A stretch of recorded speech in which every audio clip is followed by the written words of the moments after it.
Assalamualaikum warahmatullahi wabarakatuh. Hello everybody.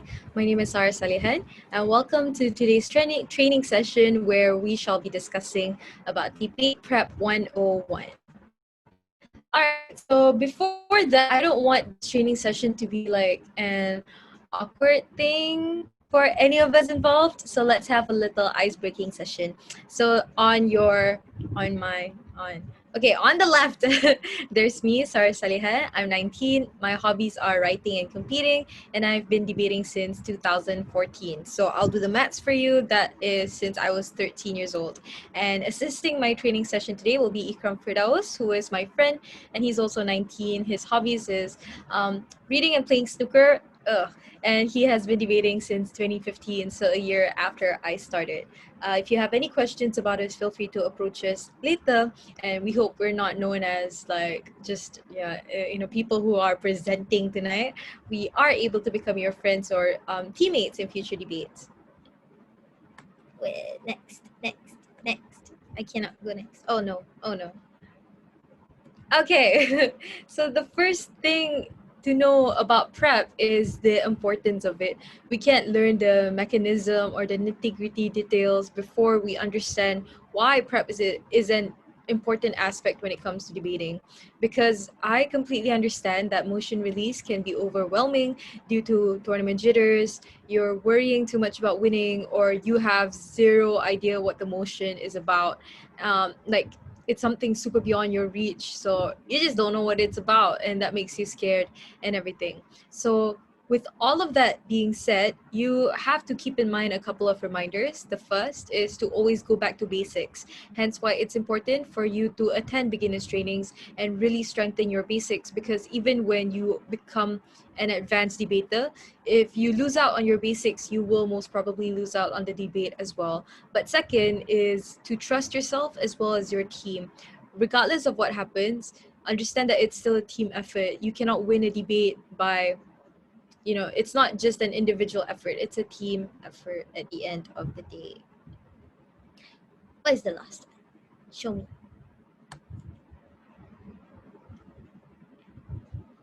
Oh God.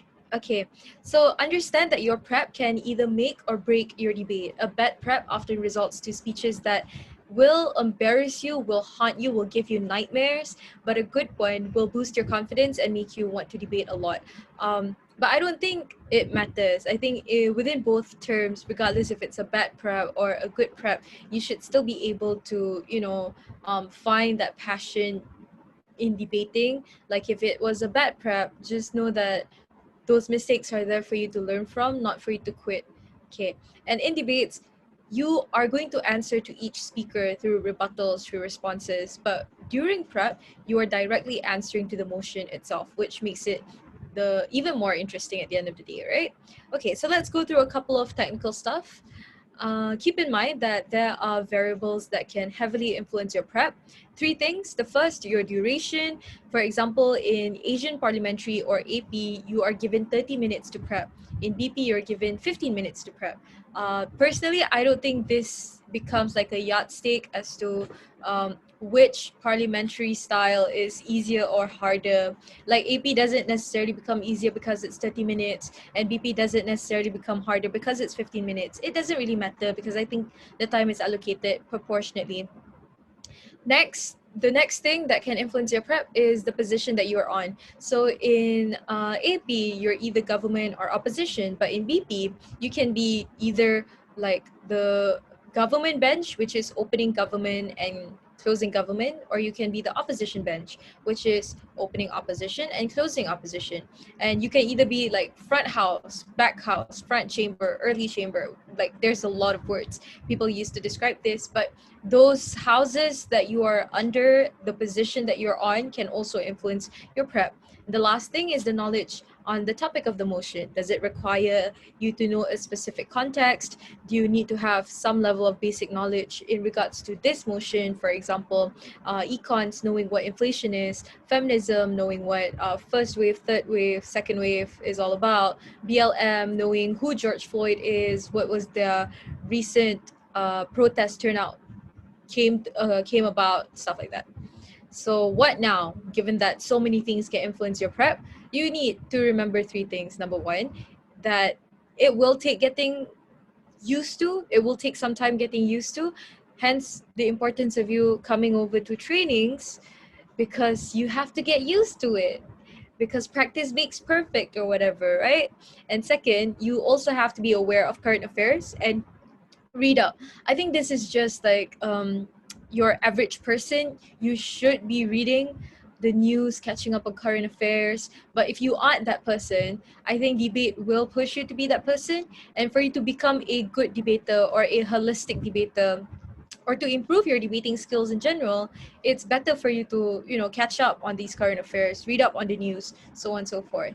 Lastly is to be flexible with your opinions and your thought flow. That is to say, in debates, you are not representing or fighting for your own ideals. You are just representing somebody else's and knowing how to argue using that train of thought. Okay, so in debates, you probably sometimes have to support things that you do not actually support, or things that you don't think you have enough knowledge to have an opinion on, and stuff like that. So in debates, understand that it's just a sport. You aren't required to be that same person you are in debates as you are outside of it. Okay. All right. So now let's get deeper into our training session. What to do during motion release. Let's firstly go on to Asian parliamentary. Okay, don't take too long to rank your motions, because as we all know, Asian parliamentary takes about 30 minutes of prep time. You don't want to take too long to rank your motions, because you have to be respectful to your opponents. And most importantly, you don't want to waste your prep time. Just because 30 minutes seem long, you have three members in your team, and each one of you has to get the motion right. Each one of you has to come up with your own speeches, arguments, has to contribute within the prep session, so on and so forth. Hence why 30 minutes actually isn't that long of a time.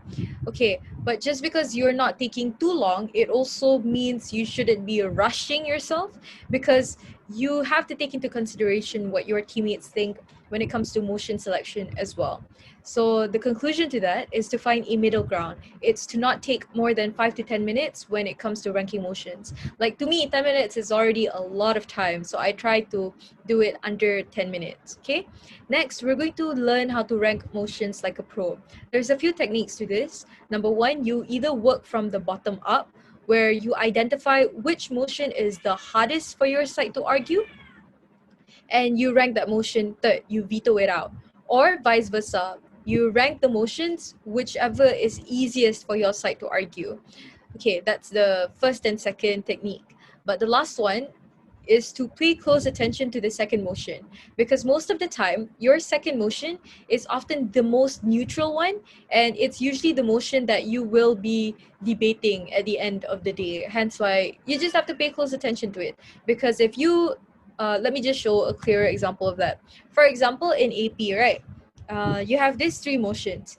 If government ranks the first motion third, I veto the third motion out, then the first motion will not be debated. It's either second or third one. And then if opposition ranks second motion 3, it means that motion is also vetoed out. So the motion that you as government rank second and opposition rank second will be the one being debated at the end of the day. I hope that's clear. All right, so what to do during motion release? BP addition. Okay, so in BP, you have to note your position. And the most important part of this is to set up opening and closing houses. Because if you are debating under opening houses, you have to think of the best way to set up your case and prioritize the strongest arguments and make sure you deliver it well, holistically, perfectly, stuff like that. Because you don't want your closing to come up and say, look, this is what our opening did say to you, although they should have been saying this to you. So we're going to take this burden. We kick them out of the debate. You don't want them to knife you. Knifing basically means kicking you out, like that. And the second thing is, if you're a part of the closing houses, you have to think of a fresh angle to the debate and adding extensions. Extensions are any arguments, any motions, any angle, any status quo, any content of your speech that is different from what your opening houses has mentioned. So yeah, Extensions basically mean fresh, new, unique, okay? But in order to come up with extensions, you also have to rush through the basics of the motion first in order to avoid rehashing your opening. Because if you just rehash your opening, like, okay, we know this came out of opening, but we're going to rephrase it better, you might not even get like a win against your opening because everything you said has been said before. And the most important thing to note is the fact that you have to think fast because you only have a total of 15 minutes to prep. Okay, let's look at an example of British parliamentary motion. So the motion given here is this house opposes the humanization of villains in popular media. Okay, let's look at opening houses first. So I as OG, I have to answer directly to the motion. So I'll go very basic. I will ask myself, what is humanization of villains? Okay, and then I say my first argument is going to be about this motion manipulates society into being excessively kinder to them. They start making excuses for the crimes that these villains commit because they are manipulated, they are brainwashed into thinking these villains didn't have a choice when instead these villains do. All right, and then under opening opposition, I would say that the humanization of villains is human nature of empathy and sympathy. That it's simply in our nature to pity villains for the crimes that they do. I shall paint a world in which villains aren't exactly evil people in general, but instead villains become villains because of their circumstances. For example, poverty, for example, being of a different race, not having your superiors listen to you, being desperate enough, or being abused by the government and wanting to retaliate against them. For example, that's the kind of angle that I would take under opening opposition. Okay, that's opening houses, very basic stuff, right? And then you jump into closing houses. Under CG, I shall make a shift in the debate in itself. I provide a new angle saying that there's going to be a shift in discourse because understand that the reason as to why we have the criminal justice system isn't only to prevent villains or isn't only to like deter them or to punish them, but it's also to provide closure for the victims of these villains. So I'm going to say humanizations of villains in popular media allows for other individuals to disregard the most vulnerable stakeholders, which is apparently the victims of those villains at the end of the day. But last but not least is the fact that there's going to be lack of compensation for these victims because too many people are focused or bought up trying to talk about humanizations of villains that they forget what it costs for them to have that conversations in the first place. And then last thing, under closing opposition, I shall explain my new material is that through humanizing villains in popular media, we are able to come up with a more proportionate criminal justice system because you understand that people don't commit crimes because they're bad, but there are other factors influencing their actions. For example, mental health, for example, poverty, their socioeconomic status, so on and so forth. So I guess the criminal justice system, instead of being punitive in nature, they can focus on other rehabilitative aspects that can properly engage with people who have committed crime before, understanding why they commit their crimes and trying to prevent it from happening in the future. I hope that was clear. Okay, let's look at prep 101. Let's do this thing where you and I are prepping with each other now. Okay, so prep flow, the most easiest and effective way that I personally have is to ask myself questions during prep time because the aim of asking myself questions is to understand the motion itself and also to set up my case in respect to the motion. First question, you have to ask yourself, what is the debate about? Asking yourself this, when you're trying to answer it, you have to keep a few things in mind. The first, you read the motion carefully. Look at any phrases, look at any words that you think are important for you to note and be wary of that because one phrase can really change the definition of a debate. And next is what type of motion was given, because motions aren't just like a universal one. Here's a debate topic, there you go. But there are different types of motion. The most common one is a THW, also known as this House would, which is most of the time a policy debate. You have to legalize something, you have to ban something, you have to do something, stuff like that. So it most of the time requires a mechanism. The next one is this House believes that motion, BT. This one is usually a moral judgment debate. So you are given two scenarios and you have to determine which one carries the larger moral at the end of the day. Next is this House regrets, where you are given a scenario and you have to state your reasons as to why you regret it on government, and on opposition you're like, no, we don't regret it, we think it comes with a lot of benefits, it does more good than harm at the end of the day. Next, this House opposes. This is usually on like a particular idea or event. And last but not least is this is called an actor debate, and it usually sounds like this House as something would do something. So it might sound like this House as South Korea would cut economic ties with China, for example. Okay, and then the next question to ask is, who is affected by this debate? Answering this question allows you to identify the stakeholders involved. Next, ask yourself, where does this debate happen? When you ask yourself this, you are able to identify the status quo, which is extremely important, because in order for you to identify a problem in a particular debate, you first have to paint me what status quo look like and then give me a problem statement. Next question, what is the importance of this debate? So this is a very important question to ask, because you will have to ask yourself the implications of this debate, like how important is today's debate? Answering this question would provide you more sense of urgency in your speech and your case as a whole, because you will be talking about, will people die if this motion gets passed? Will people lose their rights if this motion does not stand, for example? Next question, should there be mechanisms? So mechanisms are basically how policies are implemented to ensure the best outcome. And mechanisms usually come or exist in PHW debates. And last but not least is, what are the principles tied to this motion? So I hope you remember this, but principles are something that Ikram told you last week in his session of trainings. And principles are basically fundamental truths. Okay, so answering that question will provide you the absolute principles that doesn't justify the means or the ends of your case.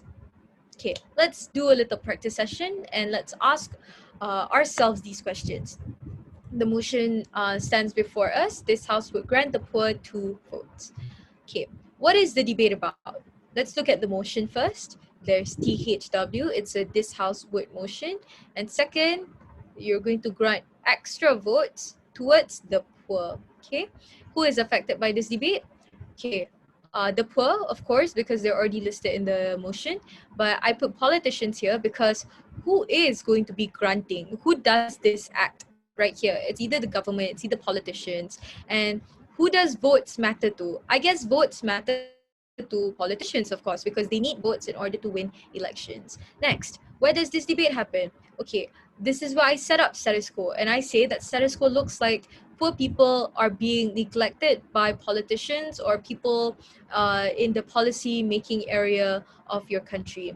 So that is to say, there is a lack of policy that caters to these people, hence why the poor find it very hard to escape out of poverty, because there are no structural mechanism that helps them. And there is also no political will of politicians to start investing their manifestos, to start crafting their policies, their campaigns surrounding the grievances of the poor. Okay. Next, what is the importance of this debate? I say that the importance of this debate is because poor people are living extremely low quality of life due to the lack of government attention and political will in that particular country. Hence why we need to change that. And when you are changing that, because politicians want vote, and now the poor has 2 votes, so the poor has a leverage within elections, which creates an incentive for politicians to start paying more attention to these poor people because they want those votes at the end of the day. Last question, should there be any mechanisms? Mechanisms, again, usually it comes only in this House would motions. completely up to you at the end of the day, but still, I ask here, is there going to be a time frame? Because how long is this policy going to last? Are you going to have this policy until there's no more poor people, or are you going to keep this policy for around 3 to 4 terms? Stuff like that. Okay, let's look a little at structure, because uh, this was what you learn, was what you ask yourself to understand the debate, but it's not exactly what you put down on your paper. This is the things that you're going to be putting down on your paper to increase your structure and to have clarity within your speech. Okay, so this is a very IIUM debater thing, which is to always have an opening line. Opening line, or OL as I call it, is a less than 30 seconds killer sentence that introduces your case or highlights the best parts of it, stuff like so. Next is to identify the model, the setup, or the policy. This looks like your status quo, your problem statement, and like basically the policy. Next is your argument 1, your argument 2, and last but not least, your closing line. So, okay, this is your practice for today. I hope you have fun with it. We're going to use the same motion. And that is all for today. We'll have some volunteers give their speeches out later, and we'll also have a Q&A session right after. I hope you've learned quite a lot, as I have during this past 30 minutes or so. That's all for me. Thank you so much for coming. Good luck.